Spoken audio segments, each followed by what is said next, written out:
We're continuing to just review some of the algebra that we can use in rearranging and rewriting our trig expressions.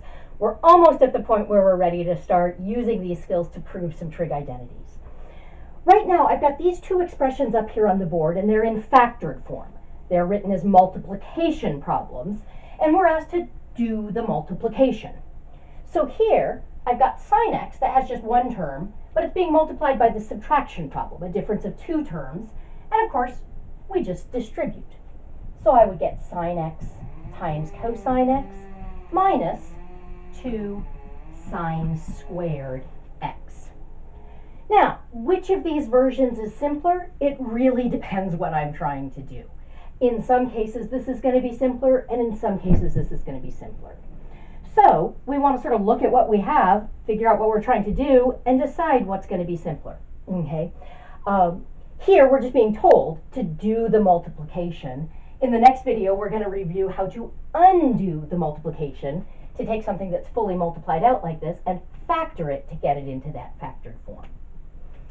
All right, here I'm multiplying something with two terms times something with two terms. And of course, the way I'm going to do that is to FOIL that out. So first terms would be sine x times cosecant of x.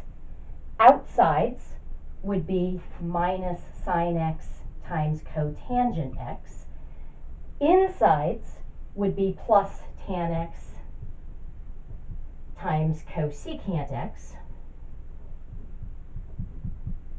And last terms would be minus tan x, running out of space here, minus tan x times cotangent of x. Now, I've done the directions. The directions just said to multiply. But if I needed to keep working with this, I can see that I might want to do some simplifying. Because I'm noticing this is a product of two things that are reciprocals of each other, and that's a product of two things that are reciprocals of each other. So I might very well want to try to simplify these things. I'm going to go ahead and do that. So I'm going to say this is sine of x times cosecant is the reciprocal of sine of x. I might write this one as sine of x over 1. I'm going to just see if anything cancels here. So I'm going to rewrite everything in terms of sines and cosines. So minus sine of x over 1 times cotangent is cosine of x over sine of x. That's nice. That's going to cancel. Plus tangent of x was sine x over cosine of x times cosecant of x is 1 over sine of x. And then minus tangent times cotangent, I might just observe that those are reciprocals of each other so that that product is going to be 1.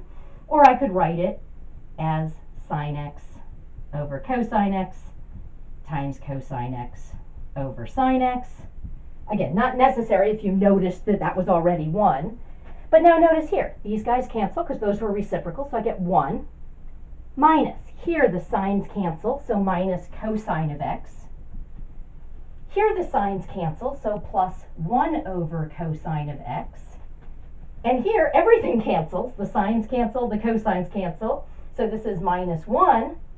Oh, and that's lovely because the 1 and the minus 1 cancel each other out. So what we're left with here is just negative cosine of x plus 1 over cosine of x. I'm going to go back to writing that as secant. If you left it as 1 over cosine, that would also be correct. Based on these directions, it would have been correct to stop at this point once we'd done the multiplication. I will make sure that I make my directions explicit so that you know how far you need to take things. Generally, though, we won't be just doing the algebra. We'll be using the algebra in the context of proving an identity. And then you know when you're done, because you're done when you've shown that the left side of an equation is exactly the same thing as the right side of the equation. Okay, we'll get there soon. What I want to do in the next video, though, is review how to undo this, how to do the factoring.